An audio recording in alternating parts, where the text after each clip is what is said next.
Hello, teachers and friends. Going to talk about creating this attendance form as a quick way to check in. Students have really been working with it so that you can make sure that they're alive and we don't have to mark them absent and make a million phone calls.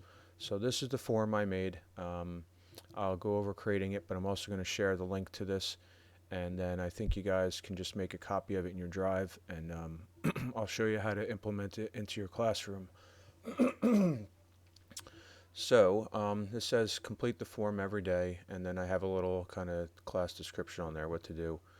And what ends up happening is that when you view it in Drive, um, so this one, I'm using a blank one here. So I have a couple of them. I have an AM one and a PM one, so I just made copies. So as I can see here, I have responses. Um, my questions in there also kind of give me a little bit of feedback to know who I need to help. And kind of see if they're getting their brain moving about what they're going to do for the day. So I said, what do you plan on doing for the project today? And do you have any questions? So you can get a summary in that way. If you want to get a spreadsheet for further use, you would just click in this little green icon, and that shows it fully broken down here. Um, I have separated this out by day.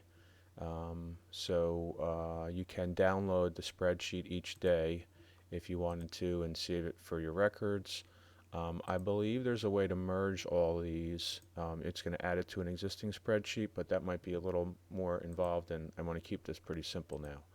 So if you were going to create this form from scratch on your own, you would just do New, go to More, Forms. All right, my computer is not cooperating right now. Let's try that again. Not enough memory. Okay, so once the form opens up, you can title it whatever you want.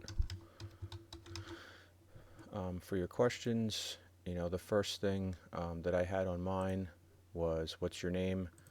There is a way that you can collect email responses, but sometimes they use, so that's right here.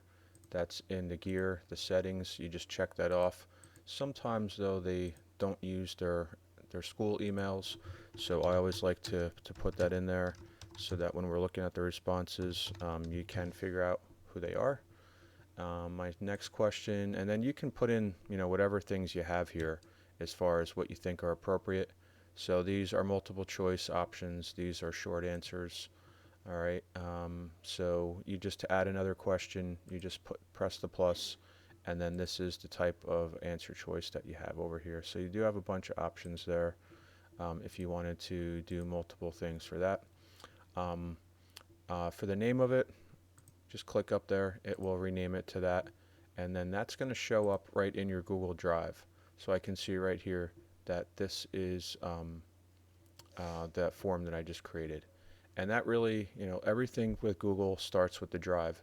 So once you get into that, and if you're kind of stuck, once the dots up here will show you how to get to Drive, and then it's gonna, when you do New, it's gonna make that document right in that folder. So try to be careful about your file management from the start is where you want to put it. Um, but that would basically be it. This could be a quick check-in just to see that the kids are there. We can then to send that out, all you're going to do is press send and click on the link. We can copy that. And then if you're using something, I mean, you can paste that link really anywhere, whatever online form you use or platform. But for me, what I do is I have a, um, a section for daily assignments. And I can go into this later if anybody wants to organize their Google Classroom, but I have kind of announcements and then daily assignments. So each day they have an assignment to go to. So right in here, and if I were to edit this, we can see that this is my form kind of put right in there. So I give them step by step what they have to do for the day. I'm actually today going to try to see if we can do a Google Meet. I scheduled that, so that could be something else that I could, if anybody needs help setting that up, we can work on that. But and just the one thing that I learned too is that with Google here, and if you're working with this, I got a call from parents saying that there was a lot of stuff missing. I used to set up my daily assignments or kind of do nows and objectives as assignments, and that's going to generate something in the grade book, which then you have to go in and put in a grade every day. So what you probably want to do more so that doesn't reflect in your grade book in that way, unless you do. I mean, that's kind of a little backtracking, but you know, days assignment, and then we would just do add link, and we paste that, and that should be that same one. Usually it'll look like, it'll say the name of the form right in there. Alright, it should refresh there. Um, so that's it, and then you can post that to your page. The students can click on there.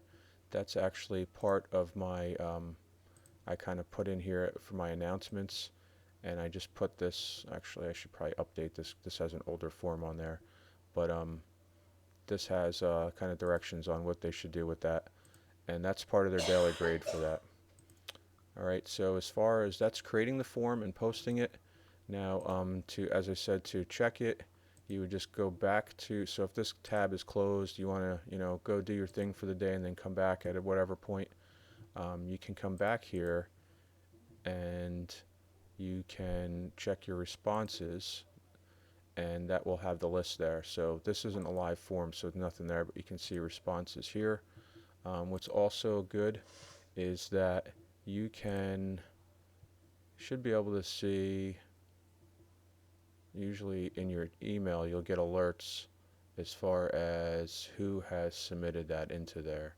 So that should send messages to your email to show you when that is, but I usually just come back towards the end of the day and just click on the responses. You can see a summary, or during the day, during your teaching time, and then that way I can see if somebody has a question, then I can go and I can email them or call them if I have to, which your school emails are working now if you guys didn't see that. All right, and the other thing too, so if we do want to turn off the form to stop accepting, all you have to do is press this, and then they can't get into that form anymore. It pretty much locks them out. All right, so I hope that helps. If you do have any other questions or anything like that, send me an email, or we can do a virtual meeting to kind of walk you through it in that way.